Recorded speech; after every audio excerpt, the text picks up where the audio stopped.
My fiancé posted, "I will take half your paycheck from now on." I agreed. I am a 33-year-old guy. And this all started at exactly 7:12 p.m. on a Friday night in late June. I was sitting on the couch in our apartment in Columbus, Ohio, scrolling Reddit like usual. After a long week at work, my fiancée Jenna was in the bedroom with the door shut. She had been laughing at her phone for like 20 minutes. That kind of high-pitched laugh she usually saved for group chats with her friends. Then my phone buzzed. It was a notification from Facebook.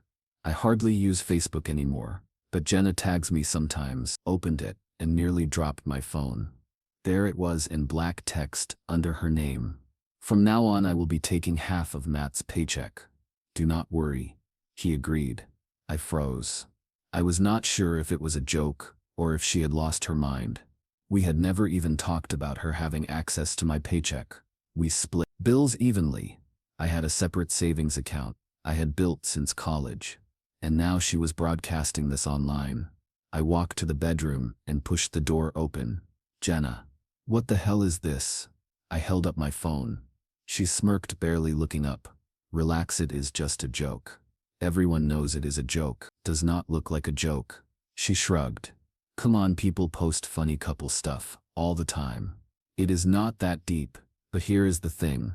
The comments were not people laughing. They were her friends, chiming in. Like, "Yes, Queen, secure that bag," and finally making him useful. One guy I did not know wrote, "Half, you deserve all of it." That is when the pit formed in my stomach. The next morning Jenna brought it up casually over breakfast. So I was thinking maybe it is not a bad idea. Like, what if we did combine finances? You make more anyway. I stared at her. "We have never talked about this." She sipped coffee. "Well, we are getting married. Is not that what couples do? Pool everything." The way she said everything made me pause. I asked, "So what exactly do you mean by half my paycheck?" She set down her mug and leaned forward. "I mean, every time you get paid we put half in my account. That way I can manage bills, groceries, everything. You are not good with money anyway." That last part stung. I had been careful with money my whole life. She, on the other hand, had maxed out 2 credit cards before we even met. I did not answer right away. She grinned like she had me cornered. "Unless you are saying you do not trust me." That hit me harder than I expected. Of course I trusted her. Or at least I thought I did. And stupidly, instead of shutting it down, I said, "Fine. If that makes you feel secure, I will do it." She lit up. "See, I knew you would agree." But deep down something felt off. The first payday after that, I transferred half of my direct deposit into her account. Exactly 1/400. She sent me a screenshot with heart emojis like it was some sweet romantic gesture. For about 2 weeks things were normal. Then little things started happening. She upgraded her phone without asking. A package showed up from Nordstrom with 600 boots. When I asked, she said, "Do not worry, it is from our money now." At first I brushed it off. But then at exactly 3:14 p.m. on a Wednesday my bank app sent me a low balance alert. I checked, and the savings account I had been building since I was 23, almost 28,000. My heart stopped. I rushed home and confronted her. "Where is my savings?" She did not even flinch. "Our savings, you mean?" "No, Jenna. That is my account. How did you even—" She cut me off. "You gave me half your paycheck. That means I am part of your finances. I just moved the money to my account, so it is easier to manage." I could not breathe. "You drained $17,000 without asking me." She crossed her arms. "It is not without asking. I literally asked you when I posted. You agreed." I could not believe what I was hearing. I called my best friend Daniel that night. He has been my friend since high school, and he works as a paralegal for a family law attorney. When I told him, he whistled. "Dude, that is financial abuse. You need to be careful.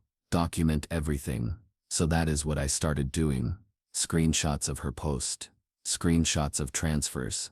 Photos of receipts from her shopping sprees. Recordings of conversations where she admitted taking money. But the more I documented, the bolder she got at a dinner with her parents. She bragged, "Matt finally came around. He is letting me control everything now.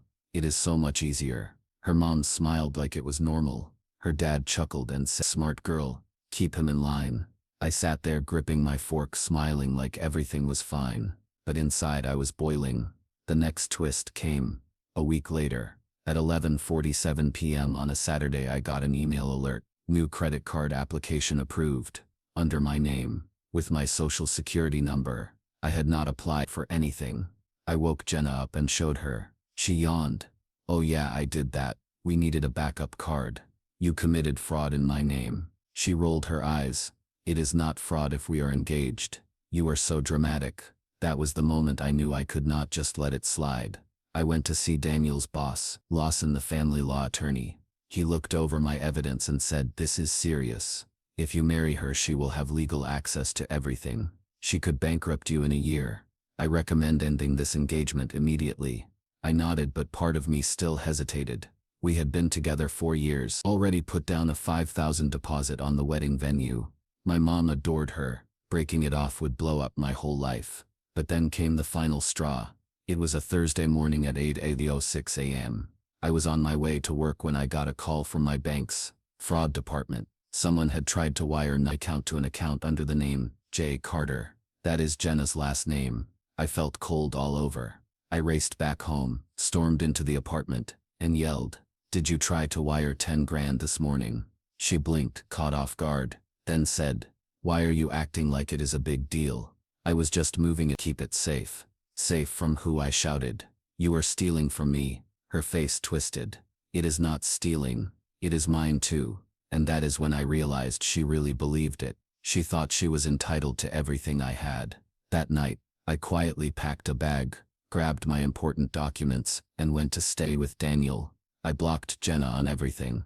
The next day I called the venue and explained I lost the $5,000 deposit, but the relief I felt was worth every penny. When Jenna finally realized I was gone, she blew up my phone with texts. "You will regret this. You cannot survive without me. Everyone will know. You are the bad guy." But here's the thing. I had every receipt, and I was not about to let her rewrite the story. When Jenna realized I was not coming back, things escalated faster than I expected. At first it was non-stop texts. Dozens. "An hour. You are overreacting. Just come home and we will fix it." Then it shifted into threats. "I will ruin you. You will lose everyone if you do this to me." I ignored her. I was staying at Daniel's apartment, sleeping on his couch, keeping my documents and laptop close. At 9:42 a.m. on Monday, I sat down with his boss, Mr. Lawson, again. He flipped through my folder of screenshots and bank statements. "This is more than just financial abuse," he said. "She has committed identity theft. She applied for credit in your name. She tried to wire funds without your consent. If you press charges, she could face jail time." I swallowed hard. Jail time. For Jenna. I had loved this woman for 4 years, and now I was staring at the possibility of putting her behind bars. Mr. Lawson leaned back. "My advice: file a police report immediately. The longer you wait, the more damage she can do." So that is exactly what I did. That afternoon at 3:27 p.m., I walked into the Columbus Police Department with my folder. The officer at the desk listened patiently as I explained. When I showed him the fraudulent credit card approval email, he nodded. "Yes, that is criminal. We will open a case." They took copies of everything. The officer said, "Freeze your credit, close compromised accounts, and let us know if she contacts you again about money." That night, Jenna showed up at Daniel's building. She stood outside screaming my name at the top of her lungs. The building manager called the cops. When they arrived, she switched tactics immediately, crying and saying, "He stole from me." But the office already had my report. They warned her to leave, or she would be arrested. She finally stormed off, shouting, "You will regret this, Matt." Over the next week, I cleaned up the financial mess, froze my credit, opened new accounts, locked down everything. I even found out she had tried to access my phone. Thankfully, HR flagged the request. But the real shock came when one of my coworkers, Lisa, pulled me aside at 10:18 a.m. on a Thursday. "Hey, just so you know, Jenna posted in a local Facebook group that you cheated on her. She is saying that is why you left." My jaw dropped. I had never cheated in my life. Lisa showed me the post on her phone. There it was. Jenna's words. "He emptied our account because he is running off with some girl from work." People were commenting, "What a loser. She deserves better. Expose him." I was furious. I screenshotted everything. That night I got a call from an unknown number. I answered. It was Jenna's older brother, Mark. He said, Matt, what the hell are you doing to my sister? She says you stole from her. I took a deep breath and said, Mark, do you want the truth? I have all the receipts. She stole $17,000 from my savings. She opened credit in my name. She tried to wire 10 grand to herself. I filed a police report. He was silent for a long time. Then he muttered, if that is true, she is in deep shit. The next morning Jenna texted me from a new number. You went too far. Talking to my family, posting lies. You will pay. I did not reply. I just forwarded everything to my lawyer. 2 weeks later, the police called. They had officially opened an investigation into the fraudulent credit card application. They asked me to come in to give a full statement. At the station, the detective, a guy named Rodriguez, looked me in the eye and said, you did the right thing, documenting everything most people do not, and it is their word against the other person. You have got a solid case. Hearing that gave me a weird mix of relief and heartbreak. Meanwhile, Jenna was not slowing down. At exactly 1:05 p.m. on a Saturday, I got an email from HR at my job. Someone had submitted an anonymous complaint that I was embezzling company funds. Guess who? I had to sit through an internal review. Luckily, I was completely clean. ET traced the anonymous email back to Jenna's IP address. HR closed the case, but I was humiliated. Word got around the office. When I confronted her by text, wrote, you are trying to ruin my career now, she replied instantly. You ruined my life. This is just consequences. I could not believe how twisted she had become. The next turning point came in August, when Detective Rodriguez called. We have subpoenaed the bank records. She wired money into her own account under your name. That is enough for charges. A week later at 6:48 a.m., there was a knock at Jenna's apartment door. She was arrested for identity theft and attempted wire fraud. I did not see her in person again until the preliminary hearing. She looked at me with pure hatred across the courtroom. Her lawyer tried to argue it was all a misunderstanding between fiancés. But when the judge saw the screenshots of her bragging online, from now on, I will be taking half of Matt's paycheck. His face hardened. The case moved forward. In the meantime, I tried to piece my life back together. Daniel would not let me pay rent while I stayed with him. Save your money, man, he said.